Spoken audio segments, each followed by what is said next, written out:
SIR প্রক্রিয়ার শুনানিতে সাধারণ ভোটারদের হয়রানির প্রতিবাদে তৃণমূল কংগ্রেসের ধর্ণা।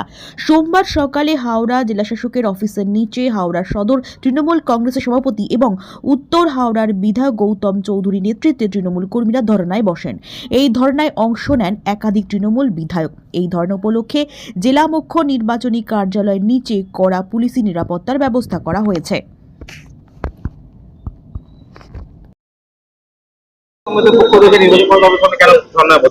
দেখুন, হাওড়া জেলা তৃণমূল কংগ্রেস হয়তো সামনের সারিতে আছে, মানুষকে সাথে নিয়ে এই শান্তিপূর্ণ আন্দোলন চলছে। এটা হচ্ছেটা কি, বাপ ঠাকুরদার জমি ভিটে লেখাপড়া খেলাধুলো বড় হয়েছে এখানে, আজকে একদম ব্যক্তিগত আক্রমণ করছে।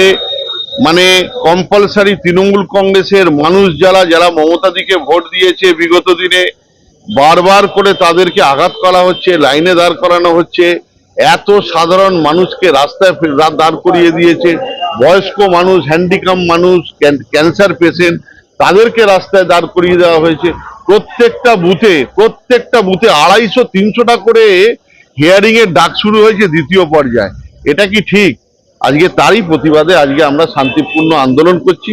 মমতা বন্দ্যোপাধ্যায়কে সামনে রেখে অভিষেক ব্যানার্জির চলার পথে আমি আবার বলছি, হাওড়ায় প্রায় 5000 করে এক একটা ব্লকে, 8000 40,000 মুরলীধর স্ট্রিট থেকে বাঁচ করে 7 নম্বর ফর্ম এসছে, আর প্রত্যেককে লিখে দেওয়া হচ্ছে গৌতম চৌধুরী নট ইন্ডিয়ান। এই করে মমতা বন্দ্যোপাধ্যায়কে হেনস্থা করা হচ্ছে। বাংলার সাধারণ খেটে খাওয়া মানুষদের, শান্তিপূর্ণ মানুষের ভোটাধিকার হরণ করা হচ্ছে। এর প্রতিবাদে আজ আমরা রাস্তায় নেমেছি। আমাদের আন্দোলন চলবে। আমরা সর্বশেষে জেলা মহাশাসকের সাথে কথা বলবো। যদি এইভাবে চলতে থাকে, মানুষ কিন্তু খুব ক্ষুব্ধ হয়ে যাচ্ছে, মানুষ প্রচন্ড পাজেলড হচ্ছে, মানুষ কিন্তু এবার রাস্তায় নামবে। বিরোধীরা অভিযোগ করছে যে বাদ যাচ্ছে তাদের তৃণমূলে হারার ভয় বলে। মমতা বন্দ্যোপাধ্যায়কে হারানোর শক্তি এখনো পর্যন্ত ভারতবর্ষে কারো ক্ষমতা হয়।